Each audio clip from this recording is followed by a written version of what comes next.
Well, with temperatures in the single digits, this is the time of the year when we dream of a warm weather vacation. CBS travel editor and UW alum Peter Greenberg is in Madison tonight, and we asked him about some affordable warm weather destinations. Peter says there are deals to be had, but the one complication is the flight.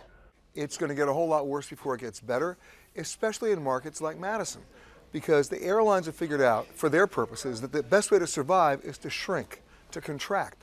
So whether or not American Airlines merges with US Air, it won't matter. They're still going to shrink.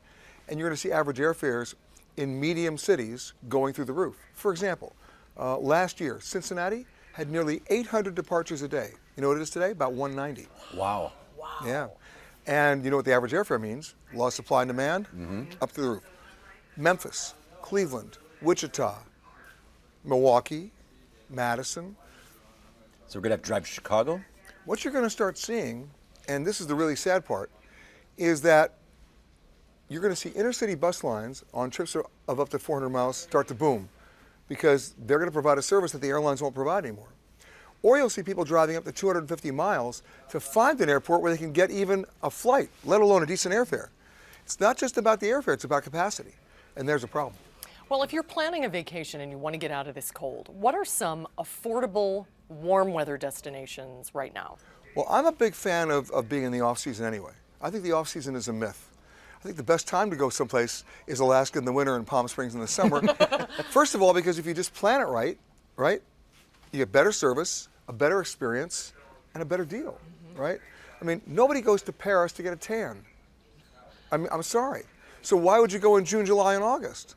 Why would you go to Venice in June, July, and August? First of all, it's hot, it's stinky, and it's not fun, right? You go to Venice now, so you wear a sweater.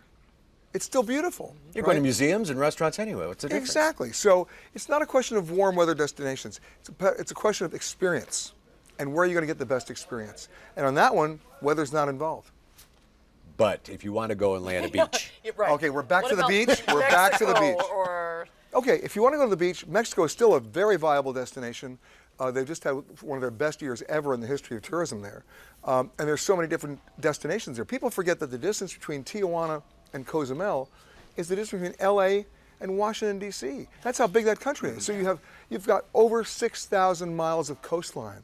Think about that. It's a lot to do. A lot of beaches. Yeah. What about spring break destinations? Is there anything you can recommend? Because I've been trolling for fares and they are through the roof. Did I wait too long? Well, it's not that you waited too long. It's the definition of the words spring break. Because there is no one thing, there's no one spring break in this country. It's a rolling spring break because everybody has it at a different time. So over a period of 5 or 6 weeks, everybody's doing something, right? Now, once again, it's not a question of where you're going to go. It's a question of what do you want to do when you get there. You want to stand on a beach with alcohol and just get drunk? Why would you even leave home then, right? You could do that right here in Madison. We do it right here in the newsroom. In fact, they're doing it here in the newsroom now. Shh. But the thing is, hello. Okay, fine. But the thing is, you have to define the word spring break to where you want to go. And once again, that becomes the off season. Or what you do is different. Why not a volunteer vacation? Why not volunteer to help people in Haiti, in Japan, in Christchurch, in Chile, in Lower Manhattan, all these places victims of hurricanes or tsunamis that still need help. The rebuilding effort still goes on. And what you get back is so much more than what you give. It's the best experience you could ever have, and you can still party. That's a fabulous idea. Yeah. That's a fabulous idea. Happy travels, Peter. You got it. Now go back and drink. All right.